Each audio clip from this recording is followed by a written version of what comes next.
والصلاة والسلام على سيد الرسل وخاتم الأنبياء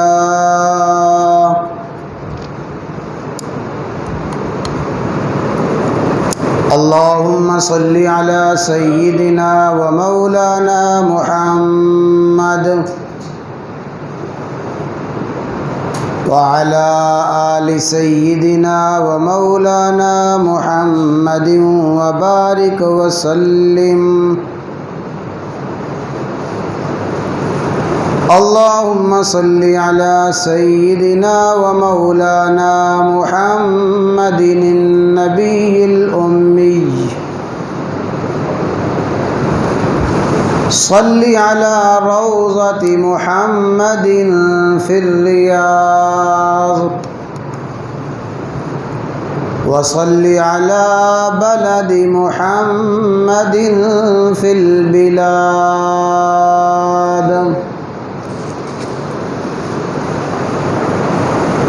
وصل على قبر محمد في القبور سبحانك لا علم لنا إلا ما علمتنا إنك أنت العليم الحكيم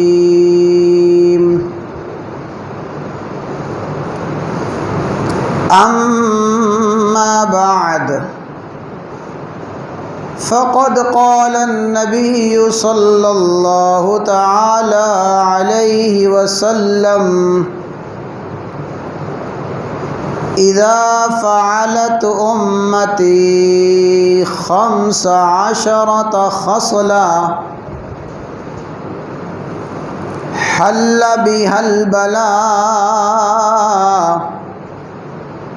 قيل وما هي يا رسول الله قال إذا كان المغنم دولا والأمانة مغنما والزكاة مغرما وأطاع الرجل زوجته وعق عمه وبر صديقه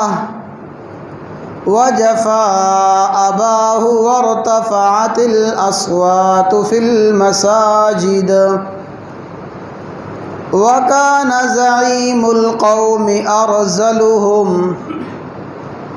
وأكرم الرجل مخافة شر وقال النبي صلى الله تعالى عليه وسلم في هذه الأمة خسف ومسخ في هذه الأمة خسف ومسخ وقذف أو كما قال النبي صلى الله تعالى عليه وسلم إن الله وملائكته يصلون على النبي يا أيها الذين آمنوا صلوا عليه وسلموا تسليما دروشی پڑھ لیں اللهم صل على محمد وعلى آل محمد كما صليت على إبراهيم وعلى آل إبراهيم إنك حميد مجيد اللهم بارك على محمد وعلى آل محمد كما باركت على إبراهيم وعلى آل إبراهيم إنك حميد مجيد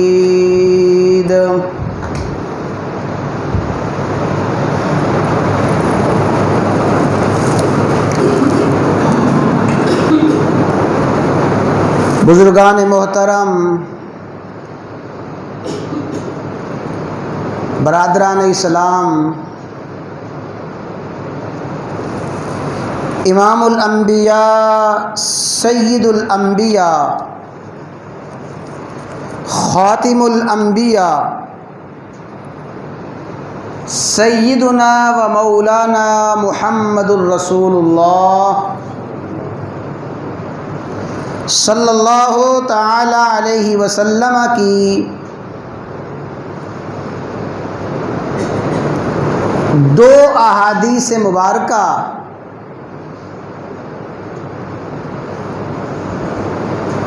تلاوت کی گئی ہیں۔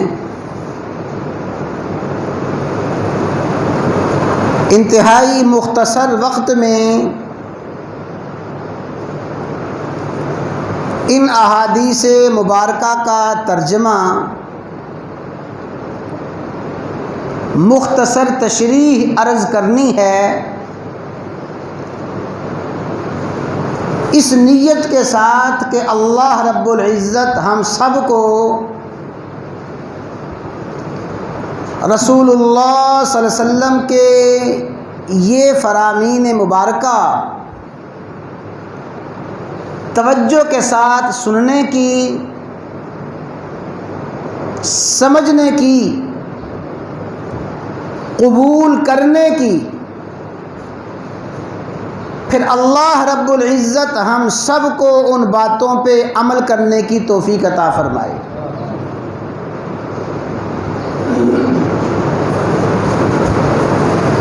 ان احادیث میں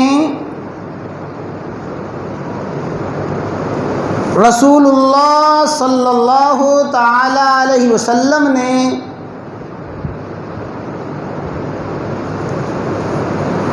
اس امت پر آنے والی مشکلات، اس امت پر آنے والی مصائب، پریشانیوں اور تکالیف کا ذکر فرمایا۔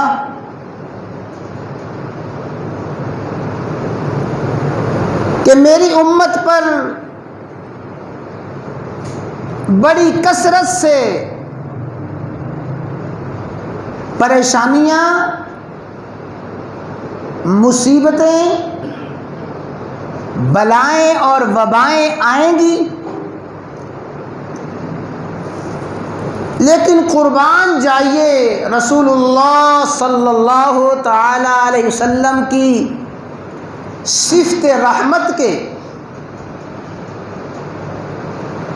کہ آپ نے آنے والی بلاؤں کا، وباؤں کا، پریشانیوں کا ذکر فرمانے کے ساتھ ساتھ ان بلاؤں سے، وباؤں سے، پریشانیوں سے بچنے کی تدبیر بھی ساتھ ہی بتلا دی ہے۔ گویا ہمارے آقا و مولا سیدنا و مولانا محمد الرسول اللہ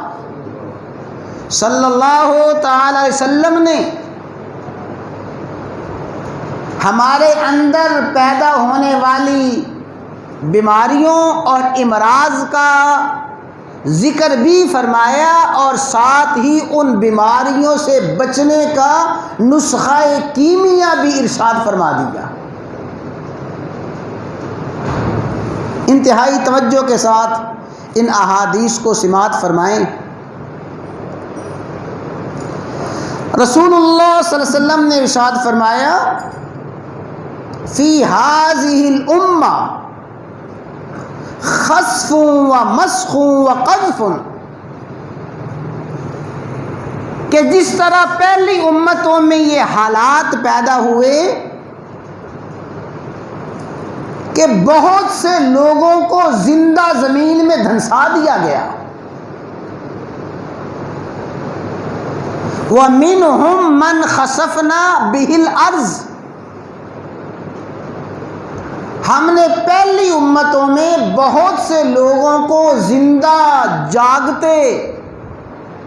پورے کے پورے وجود اور جسم کے ساتھ زمین میں دھنسا دیا۔ اور قارون کے بارے میں فرمایا فخسفنا به وبداره الارض، کہ ہم نے قارون کو اور قارون کی ساری دولت کو زمین میں دھنسا دیا۔ تو پہلی امتوں پر خسف کا عذاب آیا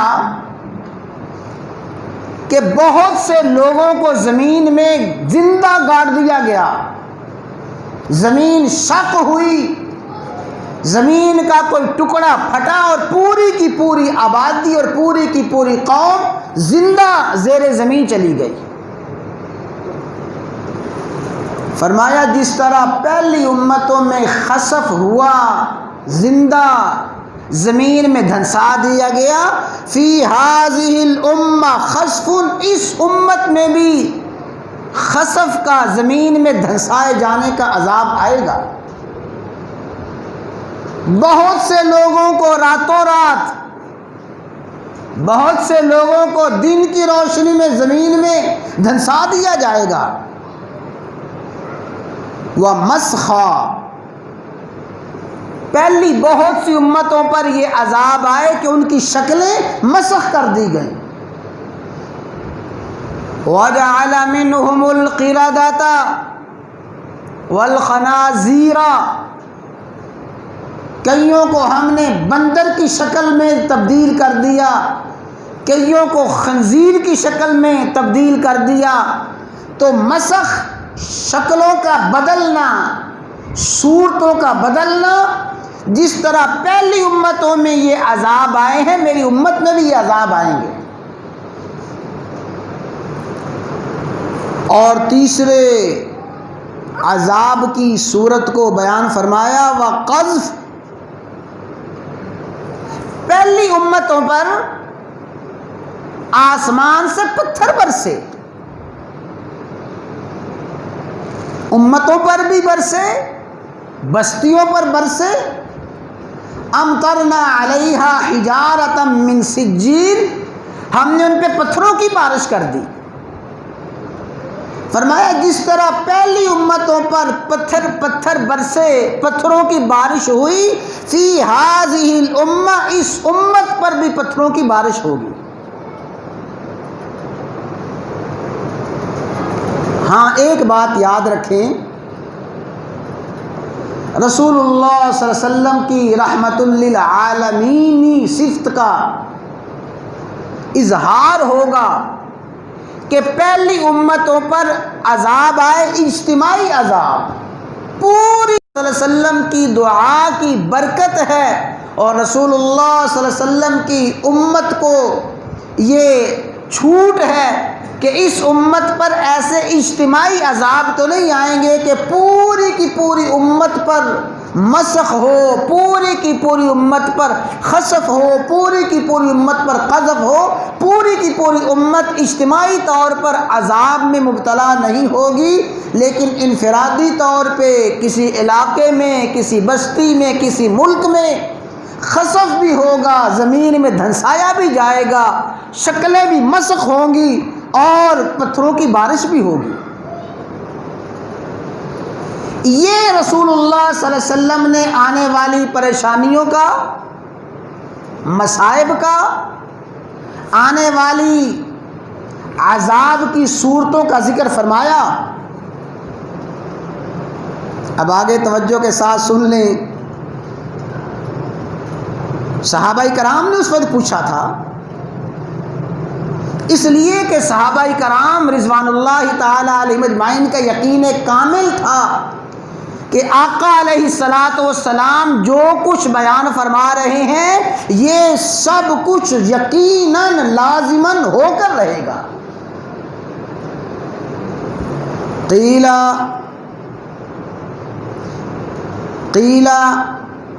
وما ہی یا رسول اللہ، اور ایک روایت میں آتا ہے فقال رجل من المسلمین یا رسول اللہ ومتى ذلك، صحابہ کرام میں سے ایک صحابی پوچھتے ہیں سوال کرنے والے سوال کرتے ہیں متی ذالک یا رسول اللہ، یا رسول اللہ صلی اللہ علیہ وسلم یہ حالات کب آئیں گے، یہ عذاب کب آئیں گے، امت پہ پتھروں کی بارش کب ہوگی، کس وجہ سے ہوگی، شکلیں مسخ کس وجہ سے کی جائیں گی، زمین میں کس وجہ سے دھنسایا جائے گا۔ جب یہ سوال کیا تو رسول اللہ صلی اللہ علیہ وسلم نے ارشاد فرمایا اذا فعلت امتی 15 خصلہ، جب میری امت میں 15 خصلتیں پیدا ہو جائیں گی، جب میری امت میں 15 خصلتیں، 15 اعمال اور 15 افعال میری امت کرنے لگے گی، وہ امت اجابت ہو، امت دعوت ہو، میری امت میں 15 خصلتیں پیدا ہو جائیں گی، حل بحل بلا، بس 15 خصلتوں کا پیدا ہونا ہوگا، ان 15 خصلتوں کے پیدا ہوتے ہی اس امت میں خسف بھی ہوگا، مسخ بھی ہوگا، قذف بھی ہوگا، اور لگاتار پریشانیاں اور لگاتار مصائب اور مشکلات آتی جائیں گی۔ جب امت میں کتنی خصلتیں پیدا ہوں گی جی؟ 15 خصلتیں پیدا ہوں گی۔ میرے بھائیوں، یہ بیان معاذ اللہ محض وقت گزاری کے لیے نہیں ہے، یہ بیان محض سننے سنانے کے لیے نہیں ہے۔ اس بیان کو مجھے اور آپ کو اپنے دل و دماغ میں یقین کی کھڑکیاں کھول کر اتارنے کی ضرورت ہے، اور اس بیان کو سن کر دائیں بائیں جھانکنے کی ضرورت نہیں۔ میرے بھائیوں، اس بیان کو سن کر اپنے گریبان میں جھانکنے کی ضرورت ہے۔ اللہ تعالیٰ مجھے آپ کو اس کی توفیق عطا فرمائے۔ فرمایا جب 15 خصلتیں پیدا ہو جائیں گی، پھر بلائیں، پریشانیاں، مصیبتیں، وبائیں، امراض، مختلف قسم کے حوادثات پیدا ہوں گے، بلکہ فرمایا آیات تتابع، ایک پریشانی کے بعد دوسری پریشانی، ایک مصیبت کے بعد دوسری مصیبت، ایک وبا کے بعد دوسری وبا، ایک عذاب کے بعد دوسرا عذاب۔ فرمایا جس طرح پرانا ہار ٹوٹ جائے، پرانا ہار کے ٹوٹتے ہی اس کے سارے موتی ایک ایک کر کے گرتے جاتے ہیں، اس طرح جب میری امت میں 15 خصلتیں پیدا ہو جائیں گی، پھر لگاتار حوادث، لگاتار مصائب، لگاتار پریشانی آتی جائیں گی۔ سب سے پہلے فرمایا اذا کان المغنم دولا والامانۃ مغنما، ان دونوں خصلتوں کا مطلب یہ ہے کہ جب مالی بددیانتی، جب مالی کرپشن عام ہو جائے گی، مالی بددیانتی، دولت میں بددیانتی اور دولت میں کرپشن عام ہو جائے گی۔ مغنم لغوی لحاظ سے مغنم مال غنیمت سے ہے، اور مال غنیمت کا معنی ہے قومی دولت، قومی پیسہ، قومی سرمایہ، ایسی دولت، ایسا سرمایہ جو قوم کا ہے، عوام کا ہے، پوری کی پوری آبادی کا ہے۔ اجتماعی دولت اور اجتماعی پیسہ قومی دولت کو جب اپنی ذاتی دولت سمجھا جائے گا، قوم کے روپے پیسے کو اور قوم کے وسائل کو، محض دولت نہیں، دولت بھی اور سارے کے سارے قومی وسائل بھی ہیں، وسائل پوری قوم کے، دولت پوری قوم کی، سرمایہ پوری قوم کا،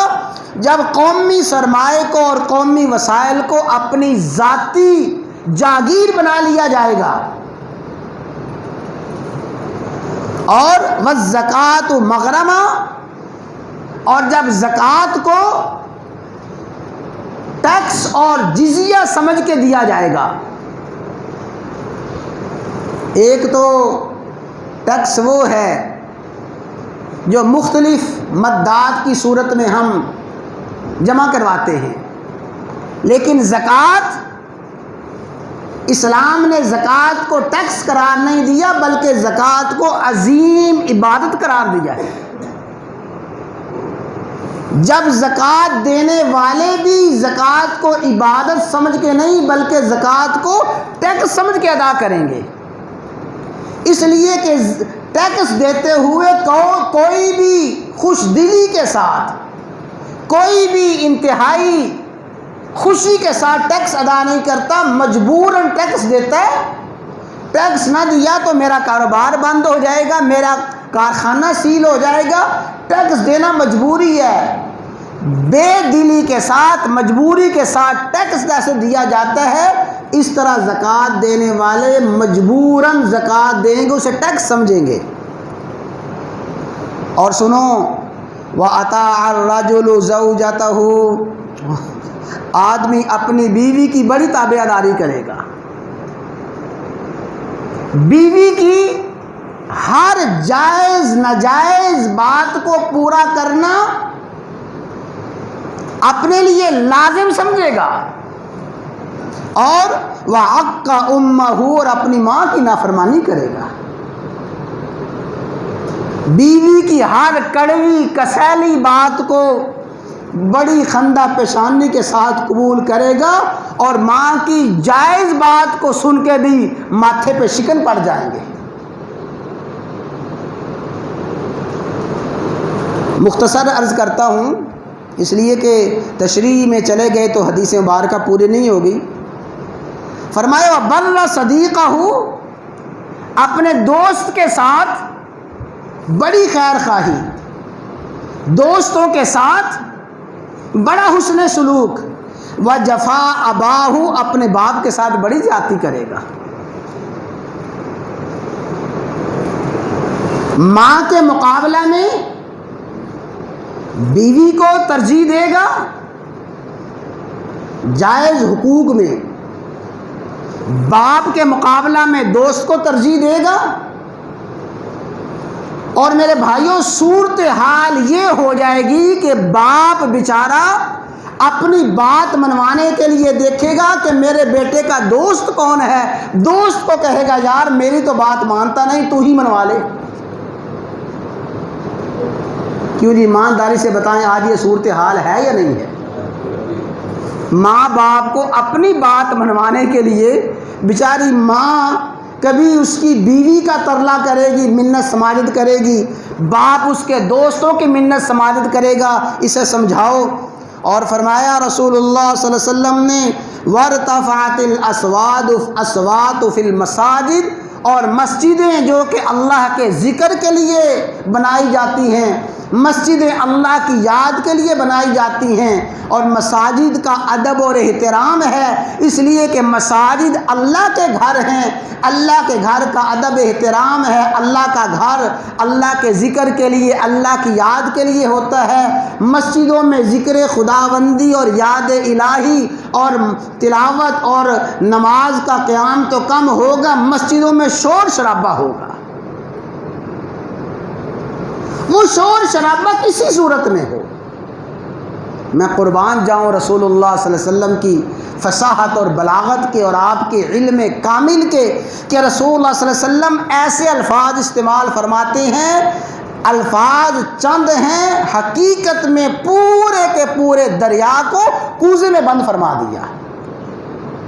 فرمایا مسجدوں میں آوازیں بلند ہوگی، شور و غوغا ہوگا،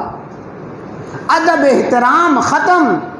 مسجدوں کے جو اصل مقاصد ہیں، جن مقاصد کے تحت مسجد کی تعمیر کی جاتی ہے، وہ حقیقی اور بنیادی مقاصد ختم ہو جائیں گے، ان میں غیر مقصد کی باتیں اور غیر مقصد کے کام ہوں گے۔ اور فرمایا رسول اللہ صلی اللہ علیہ وسلم نے وَكَانَ زَعِيمُ الْقَوْمِ أَرْذَلُهُمْ، قوم کا کمینہ ترین آدمی، زعیم القوم ارذل، ارذل کا معنی انتہائی بے عزتہ، انتہائی کمینہ، زعیم وہ قوم کا سربراہ اور سردار ہو جائے گا، جس کا کردار انتہائی بدبودار ہوگا، جس کی راتیں اور جس کے دن، جس کی خلوت اور جلوت بدبودار ہوگی، جو کردار میں بھی پرلے درجے کا بد کردار، گفتار میں پرلے درجے کا بدگو، وہ زعیم سردار ہوگا۔ اور فرمایا سعادت القوم، قوم کا سردار بنے گا۔ اور اگلی بات بڑی توجہ کے ساتھ سن لیں، وَأُكْرِمَ الرَّجُلُ مَخَافَةَ شَرِّهِ، آدمی کی عزت کی جائے گی صرف اس کے شر سے بچنے کے لیے۔ کسی کی عزت کا معیار اس کا کردار ہوتا ہے، صاحب کردار آدمی کی عزت، صاحب کردار آدمی کی عزت کی جانا ضروری اور لازمی ہے، اس لیے کہ صاحب کردار کی عزت اس کی ذات کی عزت نہیں بلکہ کردار کی عزت ہے، وہ صفات کی عزت ہے۔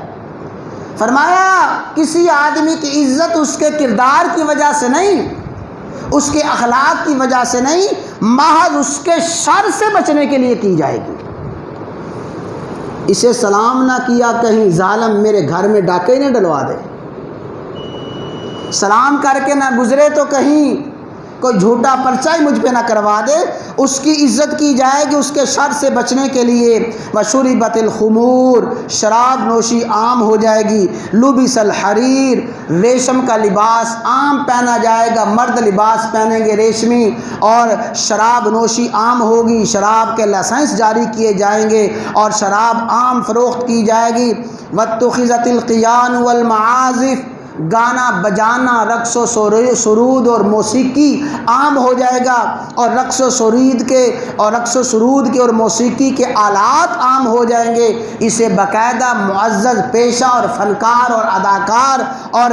عزت کے القاب دیے جائیں گے۔ وَلَعَنَ آخِرُ هَذِهِ الْأُمَّةِ أَوَّلَهَا، اس امت کے بعد والے لوگ پہلے لوگوں کو لعنت کریں گے، کہیں گے ہمارے باپ دادا میں تو عقل ہی نہیں تھی، پہلے لوگوں میں عقل نہیں تھی۔ وہ کون سے بدبخت لوگ ہیں جو آج بھی محمد بن قاسم کا نام لے کے اسے ڈاکو اور اسے لٹیرا کہتے ہیں؟ وہ کون سے بدبخت لوگ ہیں جو آج بھی صلاح الدین ایوبی کے کردار پہ تنقید کرتے ہیں؟ وہ کون سے بدبخت لوگ ہیں جو آج بھی تابعین، تبع تابعین، حتیٰ کہ صحابہ کرام تک کی ذوات پہ تنقید کرتے ہیں؟ فرمایا پہلے لوگوں پر آخری لوگ تنقید کریں گے۔ جب یہ 15 خصلتیں ہو جائیں گی، فَلْيَرْتَقِبُوا عِنْدَ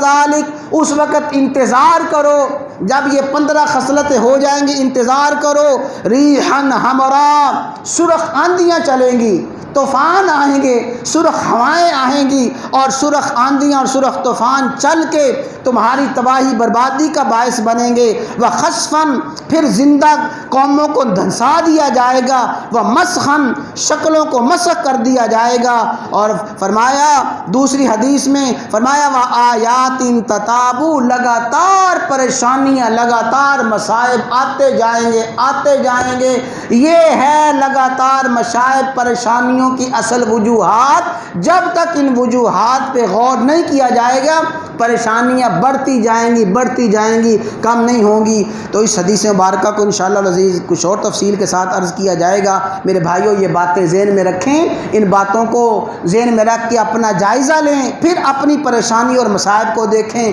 ابھی ہم کرونا سے ڈر رہے ہیں، کرونا سے بھاگ رہے ہیں، اور کہنے والے دانشور لوگ اور ہمدرد لوگ بیچارے میڈیا پہ بیٹھے چیخ رہے ہیں کہ کرونا سے ڈرنے والوں بہت جلد کرونا سے بڑی پریشانی آنے والی ہے، اور میڈیا پہ آ رہی ہے وہ ٹڈی دلدل کا وہ عذاب ہے کہ لاکھوں کی تعداد میں وہ ٹڈیاں فصلوں پہ آ رہی ہیں، حملہ آور ہو رہی ہیں۔ جنوبی پنجاب میں ہزاروں ایکڑ فصلیں برباد ہو گئیں۔ اللہ نہ کرے حالات نظر آ رہی ہیں کہ شاید 1.5-2 ماہ بعد ہی پوری کی پوری قوم میں قحط سالی کی کیفیت آ جائے، لیکن اس کی وجوہات یہی ہوں گی جو وجوہات آقا نے بیان فرما دی ہیں۔ دعا ہے اللہ تعالی ہمیں اس حدیث مبارکہ کو سمجھنے کی، ذہن میں بٹھانے کی، عمل کرنے کی، اور مجھے اپنا اور ہر کسی کا اپنا ہمیں اپنا جائزہ لینے کی توفیق عطا فرمائے۔ اللہ تعالی ہمیں ان باتوں کا یقین نصیب فرمائے۔